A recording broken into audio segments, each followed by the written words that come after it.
vizes és a szárazföldi élőhelyeket nem lehet elválasztani egymástól, ezek gyakorlatilag együtt működnek. Ez a mai tárgyalásunk alapja azoknak a kérdéseknek a vizsgálata, amelyekben korábban konfliktusok voltak, hogy lehet ezt a konfliktust békévé oldani. Érdekes csúfnevet adtak nekünk, mi voltunk a fosógém olvasók, ahogy ők neveztek bennünket. Hát megjelent néhány távcsöves fiatalember a pusztán, és bolond kérdéseket, már számukra bolond kérdéseket tettünk föl, hogy hol lehet tuzokokat látni, hol találkoztak nagykócsakkal, vörösgémmel, üstökösgémmel, hát innen volt a csúf nevünk.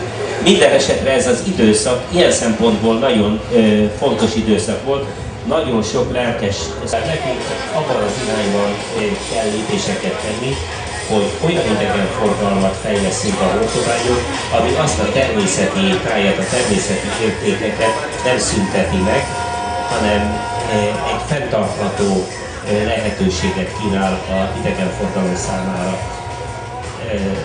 Elkövetkező években, de már most megindult ez a munka, megépül egy látogatóközpont a Hortobágyon, erre jelenleg 250 millió forint már rendelkezésre áll, tehát a munkát ebben az évben elindítjuk, és újabb tanúsvényeket alakítunk ki.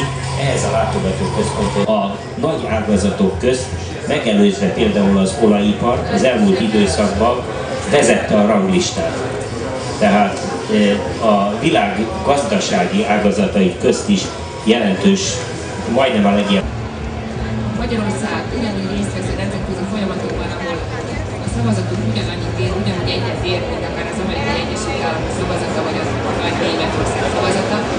Tehát amikor arról döntünk, hogy egy fajjal kapcsolatos kereskedelmet megtiltsunk, vagy ne tiltsunk, akkor a mi számunkra is nagyon fontos. De ennél még fontosabb szerepünk van, ami a földrajzi fekvésünkből adódik, hiszen tranzit útvonala vagyunk a Nyugat-Európa felé irányuló illegális kereskedelemnek, és hogy ezt megszűrjük, megállítsuk, az a hazai természetvédelemnek nekünk a feladatunk.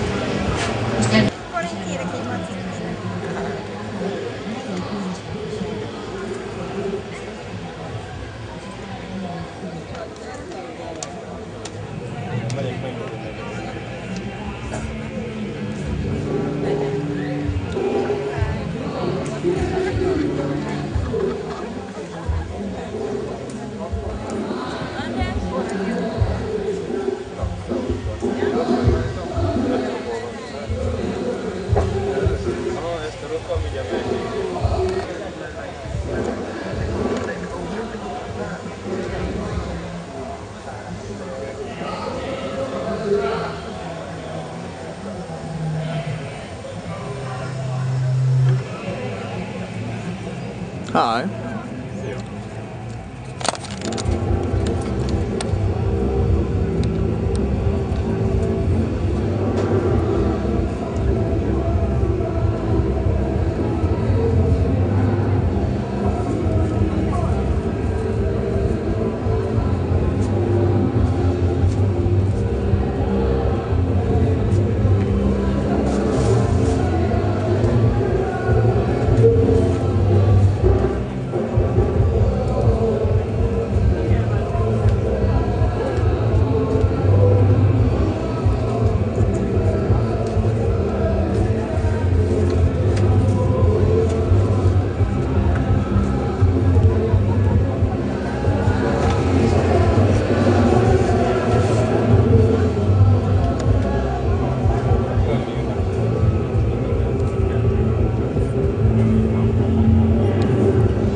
Hogy te hogyan látod most belpillanat ezt az egész helyzetet, és amiről kevés esett most szó, hogy hogyan látod a jövőt, hogy hogyan lehet ezeket akár a közvetlen problémákat megoldani, illetve hogy hosszú távon mit kellene nekünk ezzel az egész paksi kérdéssel tenni.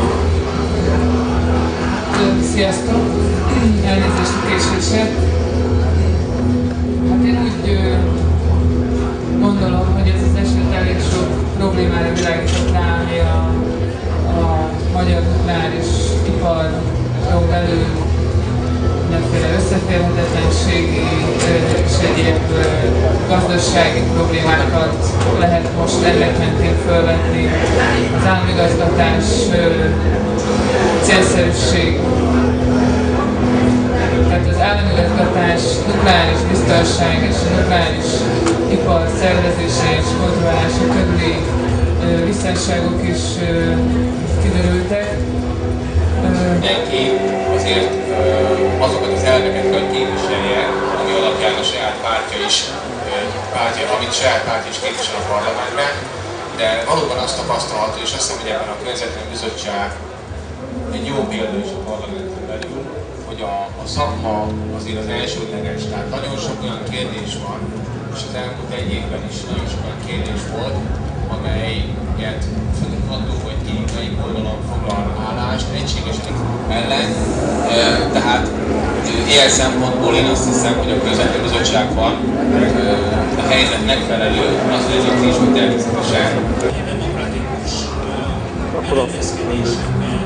szükséges rosszként kezelni művészek jelennek meg itt. Környezetvédelmet, ami nem jó irányba, és ezt helyet közel mindkét oldal, jobb és bal oldal belállóan, és megpróbált küzdeni. Most más kérdés, hogy milyen eredményességgel igazából környezetvédelemhez szükséges források döntik el az értelmét, lényegét, és eredmény kevesebbet kapott. Előzőleg is Hány órát aludtam?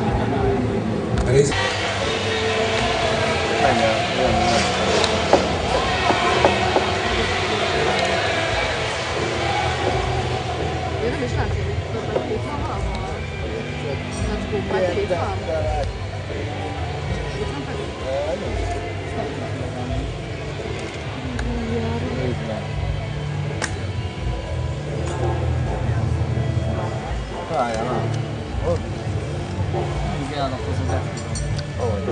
És ez szín sem el.